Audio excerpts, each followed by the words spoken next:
Congress party की ticket चाहेंगे, मेरी चाची भी चाहेंगे टिकट, मैं भी चाहूँगा टिकट, क्या बात होगी। हुड्डा साहब अगले मुख्यमंत्री आएंगे, मैं इस बात को जानता हूँ।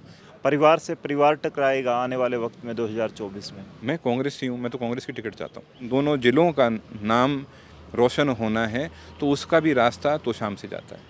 नमस्कार, मैं हूं आपका दोस्त विनोद शर्मा और फिलहाल गोलागढ़ में हम खड़े हैं और गोलागढ़ शब्द आते ही आपको चौधरी बंसीलाल की याद आता है। अनिरुद्ध चौधरी भी फिलहाल यहाँ एक जनसभा को भी संबोधित कर रहे थे। फिलहाल बात करेंगे इनसे कि आने वाली राजनीति में चौधरी बंसीलाल वापस कैसे लौट सकते हैं, क्योंकि पुराने नेताओं की आम जनता को आज भी चर्चाएं रहती हैं कि वो अगर होते तो फिर काम या फिर हमारा इलाका काफ़ी अच्छा आगे जा सकता था, बढ़ सकता है। देखो, चौधरी बंसीलाल जी जैसा नेता ना कभी पहले आया ना आगे आएगा। तो अगर कोई ये सोचे चौधरी बंसीलाल जी लौट जाएंगे, वो तो मुमकिन है नहीं। पर हाँ, इतना है कि उन्होंने जिस तरीके से काम किया, जिस ईमानदारी से, जिस निष्ठा से, एकदम कर्मठ तरीके से जो काम किया, उससे सीख लेकर आगे बढ़ा जा सकता है। और उन जैसा कोई नहीं पहुंच सकता, तो उनके 60% भी अगर पहुंच जाएं तो बाकियों से मेरे ख्याल से 2 या 3 गुना बढ़िया काम कर लेंगे। अच्छा, परिवार को जैसे कई बार उलाने देते हैं छोटे बच्चे होते हैं या परिवार के जो युवा होते हैं कि मेरे दादाजी ने, मेरे पिताजी ने अगर ये कर दिया होता तो आज मैं वो ऐसा होता। तो आपको भी लगता है कि जो अगर दादाजी आपके क्षेत्रवाद करते, भिवानी को, आसपास के दादरी के यहाँ स्पेशली अलग सा विकास जैसे कुछ मुख्यमंत्री या फिर और बड़े नेता रहे उन्होंने अपने इलाके में किया, वैसा करते तो आप लोगों को भी आज स्ट्रगल नहीं करनी पड़ती, घर बैठे बैठे जीत जाते आप लोग। घर बैठे कोई नहीं जीतता, ठीक, मेहनत हर किसी को करनी पड़ती है। और कोई भी बच्चा, कोई भी व्यक्ति अगर ये सोचे अगर उन्होंने ऐसा कर दिया होता, अगर वैसा कर दिया होता तो ये हो जाता, तो वो कहीं ना कहीं अपने पूर्वज का सम्मान नहीं कर रहा। और मेरे पास तो कोई भी ऐसा कारण नहीं है जो मैं कहूँ कि दादाजी ने अगर ये कर दिया होता। जो उन्होंने किया बहुत अच्छा किया, बहुत बढ़िया किया। मैं उन्हीं से सीख लेकर या उन्हीं के कामों के दम पर आज के दिन मैं कहीं भी चला जाऊं, हरियाणा में मुझे इज़्ज़त मिलती है, मान सम्मान मिलता है, प्यार मिलता है, अपनापन मिलता है। और इससे ज़्यादा मुझे क्या चाहिए। क्या कुछ लगता है आने वाले वक्त में, जैसे आज ही आपने ऐलान किया और काफ़ी आप तोशाम के दौरे कर रहे हैं, तो आपस में परिवार से परिवार टकराएगा आने वाले वक्त में 2024 में? मैंने आज घोषणा नहीं करी, मैं तो पहले से कर रखी है कि मैंने पहले से कर रखी है। और वही जो बाकी जो बात है, मैं कई बार उस चीज़ को दोहरा सकता हूँ। मुझे मेरी जो अपनी महत्वाकांक्षा है, जो मेरी इच्छा है कि भिवानी ज़िला, दादरी ज़िला, इनको वापस राजनीतिक बुलंदियों पर लेकर आया जाए, वो मेरे हिसाब से तभी मुमकिन है अगर मैं यहाँ से चुनाव लड़कर जीत कर पहुँचूँगा। जो दादाजी के पुराने परिवार साथी हैं उन सबको साथ लेकर आगे बढ़ूँगा, वो तभी मुमकिन है। तो मैं वो चीज़, वो लक्ष्य हासिल करना चाहता हूँ। तो मेरे लिए मैंने जो निर्धारित किया है, मैं उस पर एकदम मजबूती से अटल रहूँगा, उस चीज़ पे अपना कायम करूँगा। आगे कोई और दूसरा जो सोचता है वो उनकी मर्ज़ी है। भाई, हर किसी को हक है कि अपनी जो वो करना चाहते हैं, इच्छा शक्ति के अनुसार जो भी करना चाहते हैं वो करें। पर ये बात मैं बहुत अच्छे से मानता हूँ कि समय से पहले और भाग्य से ज़्यादा किसी को नहीं मिलता। समय से पहले मुझे कुछ नहीं मिला और भाग्य से ज़्यादा किसी को नहीं मिलेगा। लेकिन चौधरी रणबीर सिंह महिंद्रा की कर्मस्थली रही है बारडा, उन्होंने कई बार चुनाव लड़े हैं, वहाँ आपको मजबूती नज़र नहीं आती थी या फिर तोशाम से विशेष एक लगाव, या तोशाम में ही आप क्यों उतरे, इसकी वजह क्या है? बारडा में शायद ही कोई इतना मजबूत हो जितना मैं हूँ इस समय। पर इसका ये अर्थ नहीं है कि आप बाकी इलाकों को सूना छोड़ देंगे। और मेरे दादाजी से पहले एक बात हुई थी। मेरे दादाजी की ये कर्म भूमि है, जन्म भूमि है, ये मेरे गांव में मैं खड़ा हूँ। तो मैं ये भी चाहता हूँ कि वापस से अगर इन दोनों हलकों का, इन दोनों ज़िलों का नाम रोशन होना है तो उसका भी रास्ता तो शाम से जाता है। पार्टी कौन सी रहेगी, क्योंकि बहुत सारे बहुत ज़्यादा आकलन लगा रहे हैं, कह रहे हैं कि इस पार्टी से भी हो सकता है, अनिरुद्ध को वहाँ से भी टिकट मिल सकती है। अनिरुद्ध के मन से कौन सा फैसला निकल रहा है? मैं कांग्रेस ही हूँ, मैं तो कांग्रेस की टिकट चाहता हूँ। कांग्रेस में आपस में बड़ी टक्कर नहीं रहेगी टिकट के लिए? मानते हैं कि इलेक्शन तो बाद में होगा, उससे पहले इलेक्शन टिकट का होगा फिर, क्योंकि एक प्रबल दावेदार हैं आपके परिवार से ही आपकी चाची।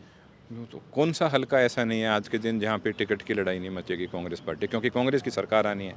तो भाई, हर हल्के में उम्मीदवार होंगे जो कांग्रेस पार्टी की टिकट चाहेंगे, मेरी चाची भी चाहेंगे टिकट, मैं भी चाहूँगा टिकट, क्या बात होगी इसमें। अच्छा, एक एसआर के आप जैसे मंच पर विपक्ष आपके समक्ष दिखाई दिए, वहाँ पर आपने बड़े ज़ोर ज़ोर से, मुझे आपके नारे लगाना बड़ा पसंद आया, जिस तरीके से आपने चौधरी बंसीलाल के नारे लगाए। मैंने पहली बार आपको इस तरीके से मंच पर इतने ओजस्वी तरीके से सुना।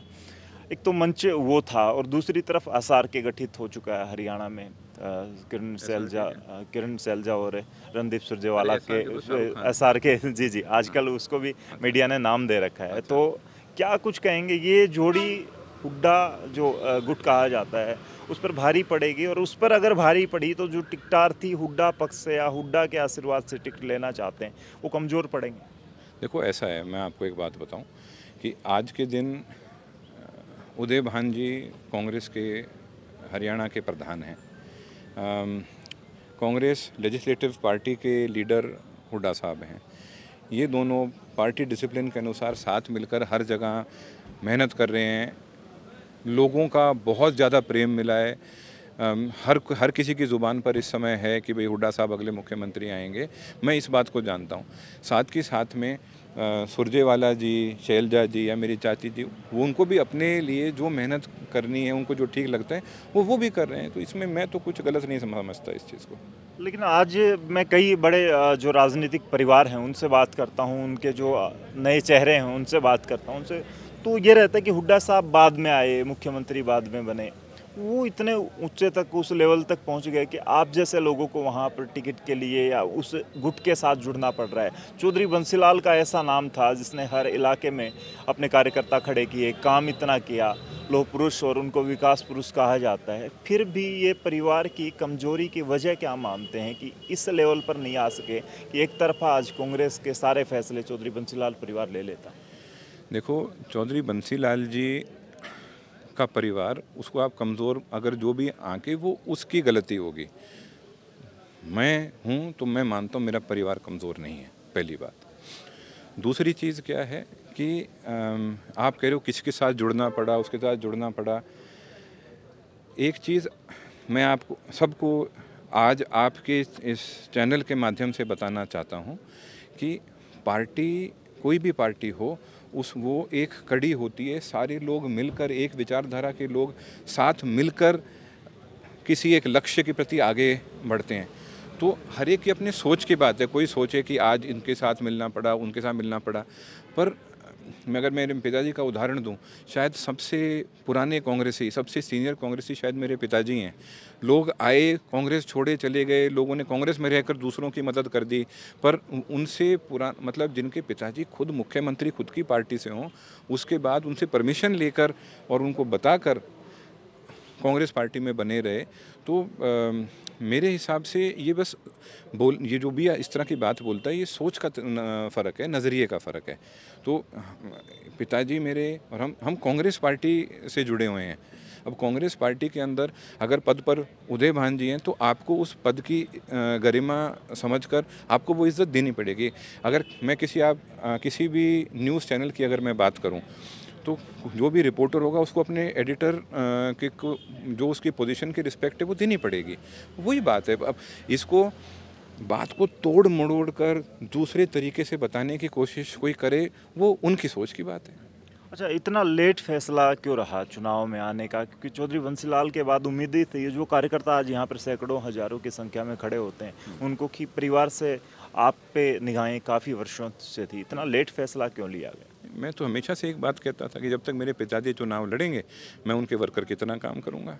मेरे पिताजी इस मामले में बिल्कुल क्लियर थे कि भाई एक समय पर ऐसा नहीं होना चाहिए कि ये भी और तू भी और सारे इकट्ठे लड़ रहे हैं। तो इस मामले में वो बिल्कुल क्लियर थे। हाँ, अब जब उन्होंने फैसला किया कि अब राजनीतिक आगे कोई चुनाव नहीं लड़ेंगे, तो उस समय फिर मैंने मेहनत करनी शुरू कर दी। नए नए नेता आ गए थे और चौधरी बंसीलाल के कार्यकर्ता, कुछ यूँ कहा जाता था कि कमज़ोर पड़ने लगे थे। अनिरुद्ध के वापसी मैदान में आने से क्या दोबारा से उनमें जागरूकता और जोश आया? चौधरी बंसीलाल का कोई भी कार्यकर्ता कभी कमज़ोर नहीं पड़ा। मैं ये बात बिल्कुल भरोसे से कह सकता हूँ। हाँ, किसी कारणवश कोई थोड़े समय के लिए सक्रियता से बाहर चला गया हो, अपने किसी के खुद की मजबूरी के कारण या मन कम लगा हो कहीं पे, उसके कारण, वो अलग बात है। जैसे गए हों सारे एकदम शेरों की तरह निकल कर बाहर आए हुए हैं, तो कमज़ोर कभी नहीं थे। चलिए, तो फिलहाल अनिरुद्ध चौधरी हमारे साथ मौजूद थे। आपको बीसीसीआई के साथ जुड़ के इनको जानना ज़रूर आपको पता होगा, इनका नाम था, लेकिन अब राजनीति में और ख़ास करके तोसाम से इनका आज फ़िलहाल हमने आपको जैसे दिखाया भी, इनका स्पीच खुद ऐलान कर चुके हैं। और आने वाले वक्त में क्या तय करेगी तोसाम की जनता और कांग्रेस की टिकट किसे मिलेगी वो तो भविष्य में है, लेकिन अनिरुद्ध और इनके वर्कर फ़िलहाल मैदान में आ खड़े हुए हैं और चुनाव का दावा ठोक चुके हैं। आप लोगों का क्या कहना है? इस वीडियो को शेयर करते हुए कमेंट बॉक्स में अपनी राय जरूर दें। तब तक के लिए धन्यवाद। राम राम, जय हिंद।